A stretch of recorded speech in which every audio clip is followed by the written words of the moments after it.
Now, despite a certain animated film coming out this weekend, or tomorrow, or today, depending on whenever this video gets uploaded, I figured that since Monsters University is now #1 again at the box office, I review Monsters, Inc. before Despicable Me 2 comes out. So, with that said, Monsters, Inc.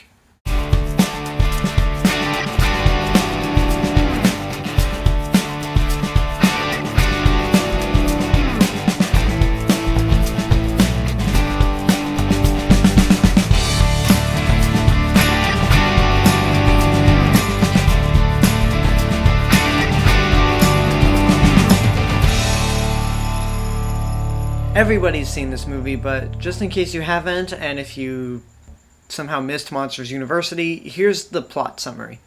Monsters, Inc. tells the story of a monster world that is parallel to our world. Their entire world is powered by the screams of children, which is why they go through closets to scare kids at night. But there's a catch.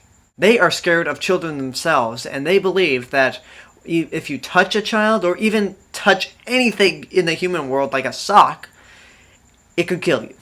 Our main characters are Mike Wazowski, played by Billy Crystal, and James P. Sullivan, or Sully, voiced by John Goodman. After a kid gets loose in the factory, Monsters Incorporated, it eventually gets loose into the human world, and Mike and Sully have to go back to the factory and put the kid, who's named Boo, back in her door. Like I said, everyone has seen this movie, and everyone knows how good it is.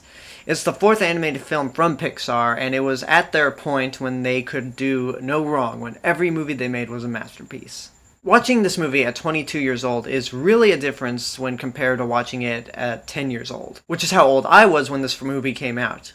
When you're a kid, you always liked how cool the monsters looked, and even at 22, I still think they're cool, but I can also admire the thought and creativity that went into designing each of them. The voices are really good, they fit each character perfectly, and the thing about Pixar, they know how to find actors, or even voices, to match the character designs. And the funny thing about Pixar is that when it comes to their characters, because I grew up with Pixar, I can never picture the actors in another movie without thinking of their Pixar characters. For example, I can't watch Tom Hanks in Saving Private Ryan, or even Forrest Gump, without thinking of Woody from Toy Story. Or when Billy Crystal hosts the Oscars, sometimes I see Mike Wazowski there instead of Billy Crystal.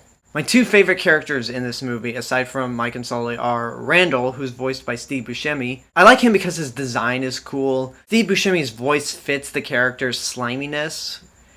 And Randall is a pretty cool villain also. My other favorite character in this movie, and I'm sure everyone's with me on this, is Roz. She's that Pixar character who's created and is voiced by one of the main Pixar guys. Much like how Andrew Stanton, the director of Finding Nemo, voiced Crush in that movie, or how Brad Bird voiced Edna in The Incredibles. The voices the Pixar guys come up with these characters when they have to do it themselves are really cool, and they really stick out as one of your favorites. I really can't think of anything that I don't like about this movie. Even seeing it 12 years later, there's nothing really bad I can say about the movie. Okay, that's actually kind of an exaggeration. There's one thing about this movie that I don't like, and admittedly, it's a stupid thing to complain about. But I'm sure some people will side with me, but it is stupid to complain about. I don't really care that much for Boo, the little girl in the movie. She's very cutesy, she can't really speak. It's sort of like the same problem I have with Newt in Aliens. Again, I adore Aliens, but both of those characters seem to get on my nerves. However, they both are very important to the story. In fact, they're the drive of the story for each movie. Boo is the reason Monsters, Inc.